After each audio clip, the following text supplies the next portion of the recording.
പഴയ SFI നേതാക്കൾ മന്ത്രിമാരാകുമ്പോൾ പഴയതൊന്നും മറക്കരുത്. അങ്ങനെ പൂർണ്ണമായി പഴയതെല്ലാം മറന്നുപോയ ഒരു മന്ത്രിയാണ് നമ്മുടെ പൊതുവിദ്യാഭ്യാസ മന്ത്രി വി ശിവൻകുട്ടി.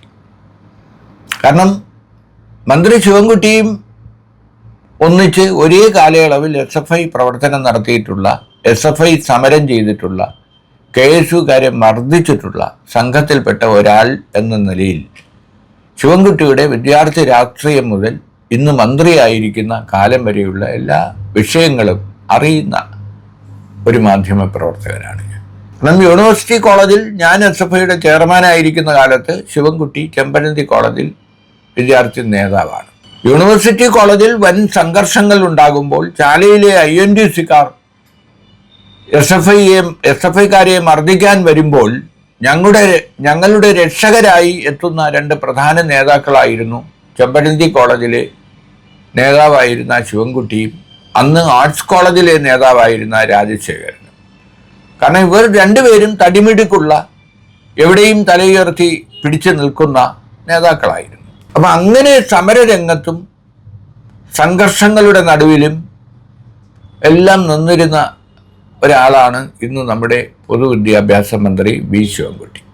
+2 പ്രവേശനത്തിൽ മലബാറിലെ, പ്രത്യേകിച്ചും മലപ്പുറത്തെയും വിദ്യാർത്ഥികൾക്ക് 10,000 വിദ്യാർത്ഥികൾക്ക് സീറ്റ് ലഭിച്ചിട്ടില്ല എന്ന് പറഞ്ഞ് കഴിഞ്ഞ കുറേ ദിവസങ്ങളായി സമരരംഗത്താണ് KSUവും MSFും മറ്റ് വിദ്യാർത്ഥി സംഘടനകളും. അപ്പോഴെല്ലാം മൗനം പാലിച്ച SFI മറ്റ് വഴിയില്ലാതെ കഴിഞ്ഞ ദിവസം സമരരംഗത്തിറങ്ങി. അപ്പോൾ SFIക്കാർ വിദ്യാഭ്യാസ മന്ത്രിക്കെതിരെ സമരരംഗത്തിറങ്ങിയപ്പോൾ ഇന്ന് മന്ത്രി ശിവൻകുട്ടി നടത്തിയിരിക്കുന്ന പ്രതികരണം കുറേ കാലം സമരം ചെയ്യാതെ ഇരുന്നതല്ലേ, ഒന്ന് ഉഷാറാവട്ടെ എന്നാണ്. വിദ്യാഭ്യാസ മന്ത്രി എന്ന നിലയിൽ അവകാശങ്ങൾക്ക് വേണ്ടി സമരം ചെയ്യുന്ന വിദ്യാർത്ഥികളെ, അതും പ്രത്യേകിച്ച് SFI പ്രവർത്തകരെ ഇത്തരത്തിൽ ശിവൻകുട്ടിയെ പോലൊരു മന്ത്രി അപമാനിക്കുന്നത്, അധിക്ഷേപിക്കുന്നത് മനസ്സിലാവുന്നില്ല. അപ്പോൾ അതിനർത്ഥം SFI നേതാവായിരുന്ന ഒരു കാലം അദ്ദേഹം മറന്നുപോയിരിക്കുന്നു. കാരണം SFI നേതാവായിരുന്ന കാലത്ത് ചെയ്ത സമരങ്ങളൊക്കെ ന്യായമായിരുന്നു, സർക്കാരുകൾക്കെതിരെ ഉന്നയിച്ചിരുന്ന ആരോപണങ്ങളൊക്കെ ശരിയായിരുന്നു, KSUകാരെ തല്ലി ചതച്ചതെല്ലാം ശരിയായ കാര്യങ്ങൾക്കായിരുന്നു. അതെല്ലാം ആലോചിക്കേണ്ടതാണ്. അപ്പോൾ ഞാൻ പറഞ്ഞു വരുന്നത്, മന്ത്രിമാരാകുമ്പോൾ, MLA ആകുമ്പോൾ, മന്ത്രിയാകുമ്പോൾ, മുഖ്യമന്ത്രിയാകുമ്പോൾ പഴയ കാലങ്ങളെയെല്ലാം വിസ്മൃതിയിലേക്ക് തള്ളിക്കളയുന്ന, മറന്നുകളയുന്ന നേതാക്കൾ, അവർക്ക് ഒരിക്കലും വിജയകരമായി മുന്നോട്ട് പോകാനാവില്ല.